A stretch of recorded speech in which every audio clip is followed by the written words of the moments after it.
Dramatic twists and turns today in Tuesday's shooting attack at a Michigan high school. James and Jennifer Crumbly, parents of the accused 15-year-old killer, were charged with involuntary manslaughter this afternoon. Soon after, authorities in Oxford Township declared them fugitives and launched a manhunt. Still later, their attorney said they had left town for their own safety, but were returning to face arraignment. John Yang picks up the story from there. Judy, the prosecutor, Karen McDonald, says the charges against the parents stem from what she calls egregious acts. She says the father bought the gun used in the shooting last week for his son. On the morning of the shooting, the parents were called to the school to talk about violent images their son had drawn. James and Jennifer Crumbly were shown the drawing and were advised that they were required to get their son into counseling within 48 hours. Both James and Jennifer Crumbly failed to ask their son if he had his gun with him or where his gun was located, and failed to inspect his backpack for the presence of the gun, which he had with him. James and Jennifer Crumbly resisted the idea of them leaving the school at that time, of their son leaving the school at that time. Instead, James and Jennifer Crumbly left the high school without their son. The prosecutor also said that the day before the shooting, a teacher reported that the accused shooter was searching for ammunition on his phone. Russ McNamara is the senior news editor for Detroit's NPR station WDET. Russ, thanks for joining us. What's the latest? As we've heard that there was a question of whether the parents were going to turn themselves in. Are officials confident that they are going to turn themselves in now? Well, I'm not exactly sure at this point because their attorney, Shannon Smith, says, yes, they left town shortly after the shooting for their own safety, and then we're going to make their way back for the arraignment. But the arraignment was supposed to be at 4 p.m. today. Oakland County Sheriff Mike Bouchard says the family is fleeing. The U.S. Marshals now, within the last hour, have said that they are now hunting for the couple as well as a fugitive task force here in the city of Detroit. So we still don't know where this family is. And whether they're going to show up. We also learned a lot from that prosecutor's news conference today. For instance, there is evidence she described that suggests that this gun was a Christmas present for this young man. Yeah, the child was there when the gun was purchased, and he essentially picked it out, and his father purchased it for him. Teenagers cannot own a handgun here in the state of Michigan. And so it would be a gift, and the kid took it to the range and tried it out over the weekend with his mom. And he also sort of showed it off on social media.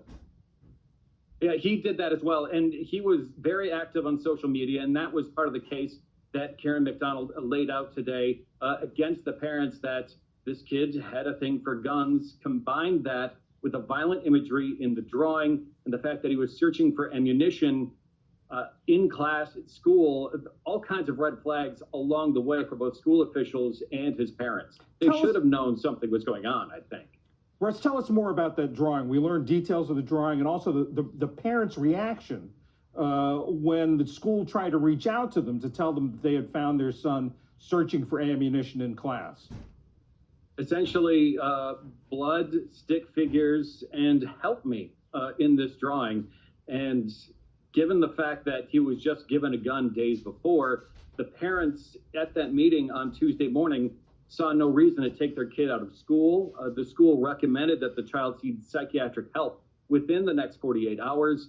The family opted not to do that. And so the child there with the backpack in the room, the backpack was not searched. He goes back to class, and later the shooting happened.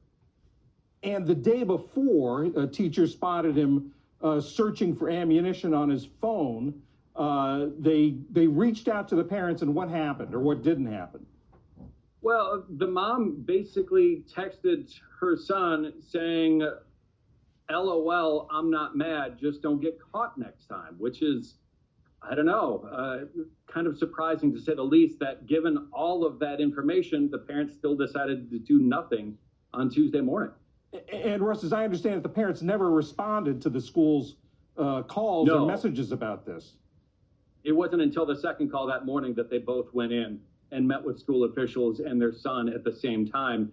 And then after the shooting happened, both parents texted their son and told him not to do it. The father went home and then called 911 after he realized that the gun was missing. Russ McNamara of NPR member station WDET in Detroit. Thank you very much. Thank you, John. This week's shooting, the deadliest school shooting in 3 years, has led to fear, anger, and anxiety in school districts around the state of Michigan. And so have closings in dozens of schools because of threats and out of an abundance of caution. Our student reporting labs and colleagues at Detroit Public TV talked to educators about this week and how they are talking to students. National news is hearing about Oxford. They heard about Parkland. They heard about Sandy Hook. The story that's not out there, and I think a lot of people don't know about, is the story of the surrounding communities and how an event like Oxford High School's shooting is affecting more than Oxford. You know, my wife, everybody, we all took that moment to be like, wow, I can't believe this happened. It is happening very close. It's something you always see on the news, but now you see it and you're like, wait a minute, I know that building. I see people I know. And we've all been just deeply, deeply touched by this. And it's going to take some time to heal. And I think the best thing I can do right now is listen to people and to help them, feel their feelings. So many people are angry. Throughout Michigan, at many schools in the Tri-County area, there were threats of violence in other schools, and so kids stayed away. Many schools in the Metro Detroit area were closed today. Superintendents called off. We were in session, and attendance was at 50% at best.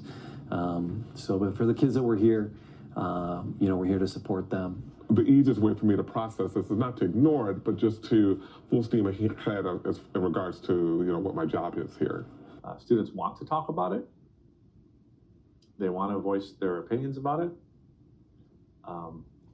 They're being very smart about it. They are having pretty profound conversations. They're following facts. They're not following the social media hype or rumors. We've talked a lot about how important it is for them to help each other feel safe by paying attention to those loner students or the ones who are a little bit more quiet. We had some group activities going on this week, and I noticed they seem to be a little bit more open to paying attention to those kids who didn't have a group, who weren't selected for their own group. And, I too have been encouraging them to just kind of open up and pay attention to the kids around them. I can't tell you how many people I've talked to over the past few days that started off really angry or, mad about something. And in the end, it wasn't about being angry. It's about the fact that they are so sad and almost scared, for what might have happened to their own child. And that's really touched me. So, I think we just have to be really compassionate right now and just listen to one another and be kind and more importantly, have some grace, because that's what people need right now.